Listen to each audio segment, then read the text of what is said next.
Well, let me ask you this, but while I'm trying to get Cap to log in here, tell me what went through your mind when you watched the first two videos, like Oh, what it was kind of actually things. cool. It was cool because a lot of the shit they were talking about was just like, oh yeah. Some of the stuff I didn't know. Some of the earlier SOS backbreaker stuff, I wasn't there for the stuff like in 1983. I wasn't there for that. So that was just interesting, kind of myself getting a little bit of a history lesson on some of the early stuff.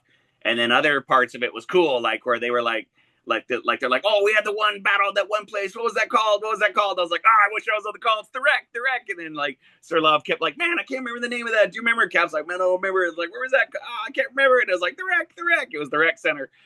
So yeah, I'm sure if soon if I'd said that, they would have both been like, oh yeah.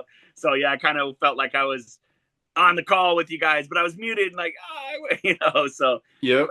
well, just listening to all that. And then yeah, so I guess yeah, just hearing the history of it and stuff like that, it was fun, and just yeah, I guess I enjoyed listening to it. Yeah, And so I know I always go back to these jackets, but I talked to Lewis about it because he was talking about how the backbreakers, the reason they were so cool, they look like a bunch of cheerleaders almost because they all had the jackets they're with pink their name on them, and like it just. too. The SOS and KOC jackets that the rappers and the DJs wore black, obviously like caps, but the ones the backbreakers wore, they were all like bright pink, like hot pink, so that worked good. And they wear like little stretch pants and shit, so they came in looking fine, and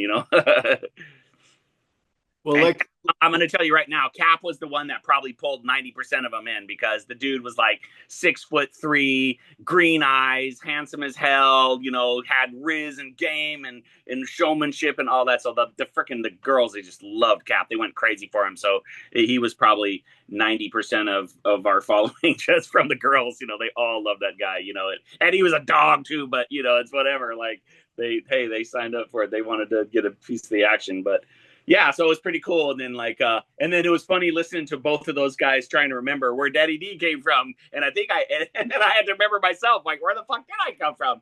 Because I don't really remember. I think it was easy because I met a bunch of people and started rapping at Washington Middle School. And so then when I transferred to Roosevelt as a freshman, I think it was I had this Daddy D shirt that I put and then so of course people were like, oh, Daddy D, who's that, and blah blah blah. And I ended up, I think, talking to Easy, and he's like, oh man, you're a rapper. And I'm like, yeah. He's like, oh, you should come try out or something. And I was like, oh, okay. And so I'm pretty sure, but I don't really actually remember. Somebody might have a better memory of that than me. I think it was probably Easy, and I started hanging out with him, but I also was actually really close with Love Jones. So I kind of knew Love Jones better than Easy. So that's why at the time, I'm not sure if it was Easy that brought me in, but I don't think it was Love Jones.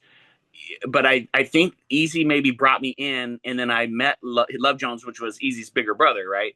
right, And I right, right. think I really like clicked with him and bonded with him and started doing shit with him. But I just don't remember like really what happened that much. Hmm, hmm. And me and Easy are like really like dear friends now. I don't talk to him that much, but we're really really good trusted friends. But I remember like one of the first times I was mad at him about something, and I was like stupid, and I wanted to fight him. I would have got crushed. And I remember Love Joe, don't do that, bro. Don't fight my brother, man, because I was mad about something. I forget what it was. It was something stupid. I don't even remember, but I remember like, man, boo boo, man, and he was like, dude, are you crazy? My brother will smash you. He's like twice your size and 2 years older, and like Yeah. I don't even remember what that was about now, but I remember Love Jones just telling me, yeah, don't fight my brother. But Easy, because Easy was crazy when he was young. He was really crazy. But like I mean, honestly, of everyone, he's probably now over my lifetime, probably my favorite of the whole group. I mean, we're really, really close. I have two kids by the girl that's the sister of a girl that he has two kids by, so he used to live with me for several years, and he just showed me around, took care of me, took me under his wing a lot when I was younger and stuff. So it was, and Love Jones also. But then when Love Jones got killed, that I think after Love Jones got killed, then maybe me and Easy became a little more closer, just because like, yeah. But I don't know, yeah. So it was interesting, just kind of going through the memory of all that old stuff. Yeah, we're gonna get Easy on the call too on the next one of these next ones, talking to Cap and kind of remembering how that worked out, and like again like sharing his memories of of Yeah. how he introduced to you and how you and him interacted and that kind of thing too. Well, because Easy was actually kind of almost my link to everyone, like, I mean, I was first with Easy, and I call him Shocko because his name was Easy Shock, right? So I'll Yep. call him Shocko when I talk to him. I don't really call him Easy, but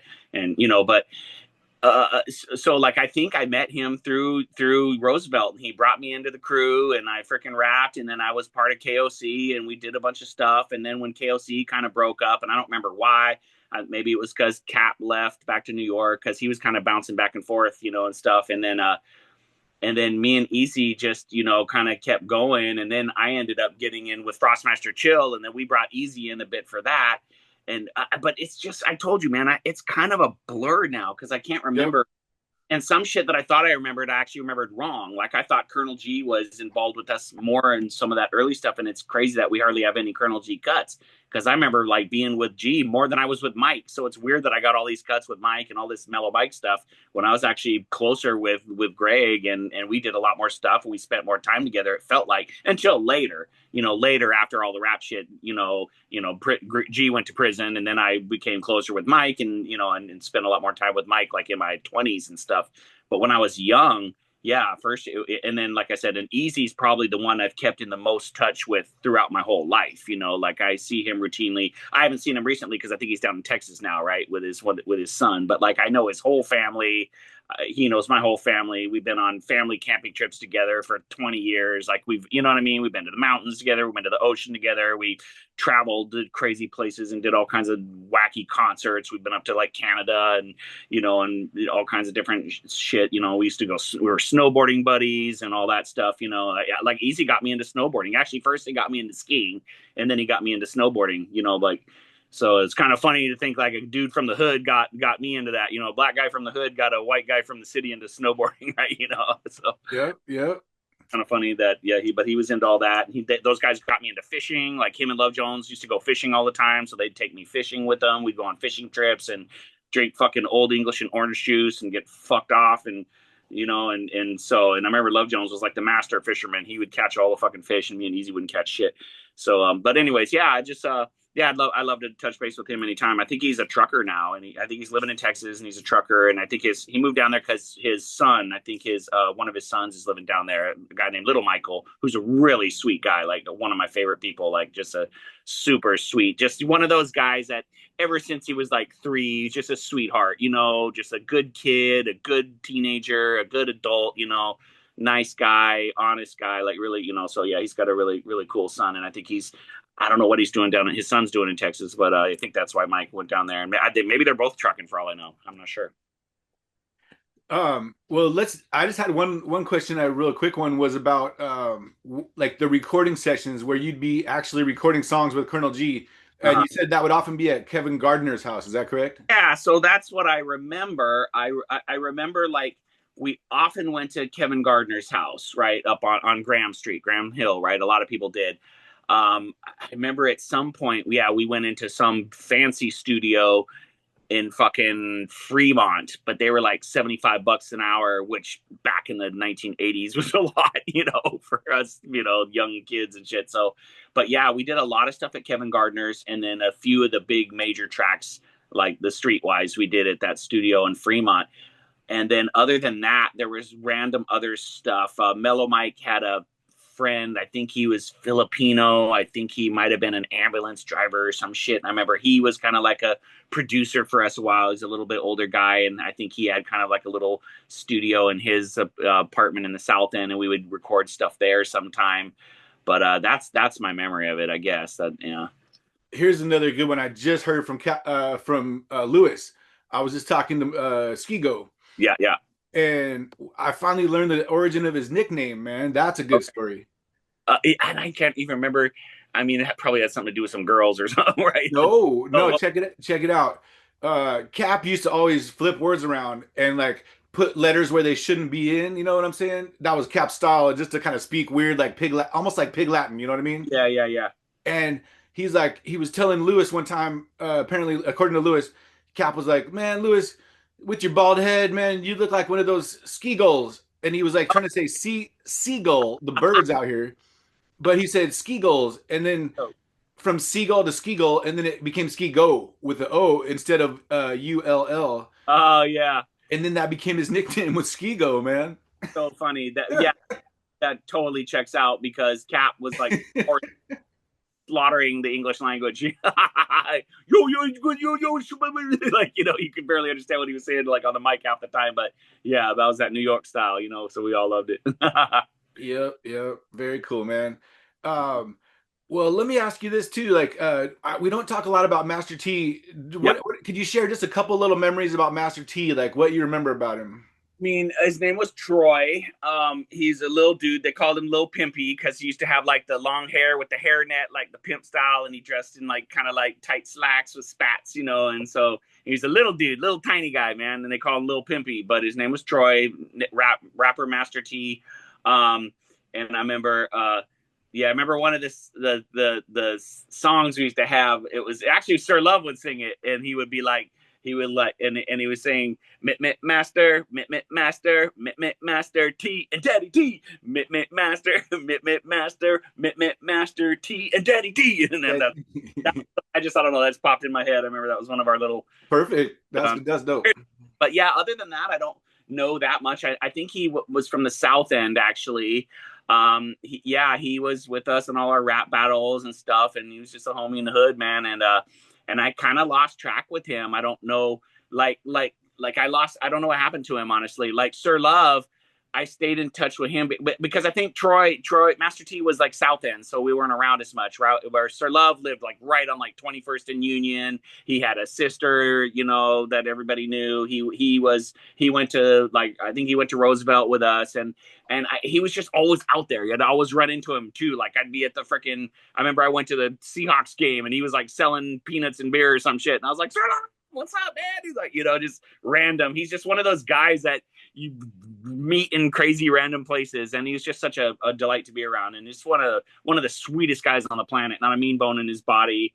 Always happy and friendly. And it was funny too. Another thing when I was listening to the call you were talking about yesterday, I remember he was talking about the cat rapping, and I remember that actually got him punched in the mouth once because he was really. And I remember he was, I think I told you this already. He was rapping against MC Poncho, who is, I think, a South End rapper. And he said, did a mama joke in the rap and then and Poncho punched him in the face and they got in a big fight and whatever. And so I remember that happened. But I remember that wasn't like fighting wasn't really like Sir Love's thing, man. He's just he's just not in his character like that. Some people just they're not like that. And so which is kind of nice to have people like that sometimes. I don't a bunch of psychos like me that freaking fight at the drop of a dime. So yeah. But I remember when he was talking about the rap battles and all that. I remember they used to get kind of serious sometimes. And another thing I remember he said. He was saying how him and Deputy Rhyme used to use the rhyming dictionary and practice together, and I hadn't really known that, and I was like, oh, okay, because I can't remember who knew who because I knew Deputy Rhyme also, right? And what was his name? I think his name was Eric Gordon, Yep. and Yep. yeah, and so Dep Rhyme was really good though. He was a really good rapper. Like we kind of looked up to him. We were all a little bit like scared to battle him, right? Because we're like, yeah, we'll battle him. But I remember I was like, yeah, I'd rather not, like I will battle him if we have to. But he was really good. But I didn't know that him and Sir Love had done that, had been together. Dep Rhyme was a little bit older than me, so like I didn't know him that well, but but all those guys were really nice to me because I was, they were all like 2 or 3 years older than me, and I was like this skinny little fearless white boy popping up in the hood battle rapping. So I think, I mean, I had a fair amount of people that probably hated me and wanted to test me and just wanted to like, whatever, didn't like me, but most people gave me a lot of love, like, and I've generally found that it's still true when I travel the world. If you show up somewhere and you're respectful and you're curious and you're unafraid, those are the 3 things that count a lot with people in the hood or in the barrio or in the favela or in the ghetto or wherever the fuck you are. You know what I mean? And places might not be safe. I mean, obviously there's going to be sharks that are always going to try to just have no fucking heart, and they just don't give a fuck, and they could care less if you drop dead in the street. They'll grab your wallet and run away and won't care. But like a lot of people, yeah, those 3 things, if you're curious, respectful, and unafraid, that really, that goes a long way, with people and when traveling to kind of crazy areas, and I've been to some crazy ass areas. Yeah, all around the world, man. Yeah, no doubt. Well, while I got you on the call, let me ask you about one of the spots that everybody went to was Arnold's in Seattle. Do you have any Yeah, memories about Arnold's? I fucking worked there. Yeah, that was my first job actually. My actual first job was at Arnold's on the Ave. It was and there was another place called Spaceport, which was up the street. But Spaceport wasn't as popular because it was just a video game place. Like you went in, it was like a giant room with a bunch of video games. But Arnold's had food, right? So it was, and so like yeah, you could go in and play video games, and then you could also like order burgers. And but literally my first job at 15 years old was as a burger cook at Arnold's, and so Nice. yeah, but that wasn't a hood spot as much. I mean, it was a little bit. There was a lot of crazy ass Samoans that used to be there, and I know they had a lot of people kind of from the hood coming and trying to like do shady shit, like trying to drop the quarters with the string down in the machines and get the money and do shit like that. And they hired a bunch of like a couple like big Samoan bodyguards, and I became pretty close with those guys. But then they became a problem too because all their crazy Samoan friends started hanging out and doing the same shit, always getting drunk and fighting. And Samoans are crazy as fuck, dude. Like it's even more than the guys from the hood. That's why the whole SOS thing they were talking about, on your thing was actually serious, right? Because yeah, we were gangsters and we didn't give a fuck, and we were, but at the same time, we didn't really want beef with the fucking Samoans, and shit. So, so yeah. But yeah, no, I worked at Arnold's. I worked there. I think I got fired for some bullshit, man. Or I remember I had this one dude came in and like robbed my till and shit. Like he bought a burger. It was a guy I didn't like, and he was a gangster, crazy dude from the hood. And I think he like bought a burger, and then when the till opened for me to give him his change, he grabbed all the cash and ran out. And then they tried to say like he was my friend or something, and I was like, no, I actually hate the guy, and he's a dick. I didn't like him at all. I was like Oh, a little scared of the guy. Honestly, he was fucking crazy, big, scary older dude, and so. But anyways, yeah, I think they fired me for that. I can't remember. I might be wrong. It's a blur, dude. But I worked there but for. was your boss Greg Jones? Was Greg Jones your boss? That name sounds familiar, but I don't remember honestly, dude. This would have been. I was 15, dude. So this seriously would have been like, yeah, like 1984, maybe 83, 84. It was, I mean, dude, yeah, probably 1984, man. I was really Wow. like 84, maybe 85, something like that. Yeah. But Greg Jones, that name totally sounds familiar, but I just don't remember, man. He became the funder. He became the early funder for Nasty Mix's first record. Uh, Okay. That's maybe, he, he helped out Sheila Locke when she was about ready to drop that first album. yeah. Mix a lot. Greg Jones was the owner of. I think he was the owner of Arnold's, and he was also a funder for that project. Okay. Okay. Yeah, no, I mean, yeah, I know the name, but I just don't know if I don't remember who my boss was there. I remember, I don't honestly, I don't even remember if I quit or if I got fired. I just don't remember. Um, yeah, I think they were trying to get rid of all of us because the Samoans were getting too crazy, and I just don't remember honestly, man. Yeah. It's all good. I tried calling Cap Love a couple times. I think he went to a game in the city yesterday, so he might still be kind of burned out from that. So we might have Yeah, missed Cap. We might have missed Cap today. we probably should reschedule then because I got to get going. Like I said, it's my daughter's birthday, and I got to go order some food, and I got to do a few other things. So Well, thank you so much, man. Check it out, Daddy D. It's nice to remember the days of SOS and KOC, and like we still have a couple more of these to do because we got to get Easy Shock on the call. We got to get Easy to tell some of his memories, and then also we talked about Frostmaster Chill might come on yeah, and tell Captain Love, hey, maybe we did battle a few times that you forgot about. Like if I think Frostmaster wants to remind Cap about some of those old days, man. yeah, I'm sure Frostmaster has the best memory of all of us, but and some. Um, yeah, if we could, even it would be fun to have me, Easy, and Cap on at the same time if we could do that. But yeah, let's just try again another time, and yeah, see if you can get Easy and Cap lined up on the same time frame. And if you can, I'm pretty free. Like I'm busy doing random stuff, volunteering and working and just family shit. But I'm gonna be here pretty much till like late June, So yeah, I'm good for the next month. I'm pretty available.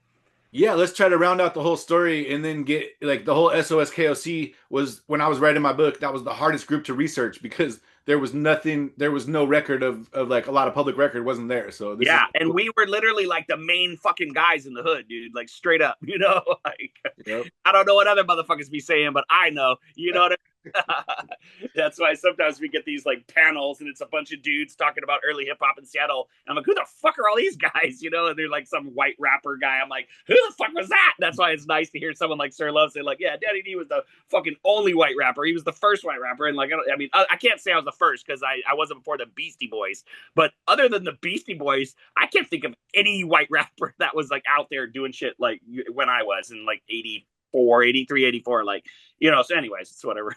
But Hey, it's all good. We're gonna talk soon. We'll do this again, man. Daddy D, thank you so much for the call, man. I appreciate it. all right, brother, take care. Talk to you again. All right, we'll close it out. All right.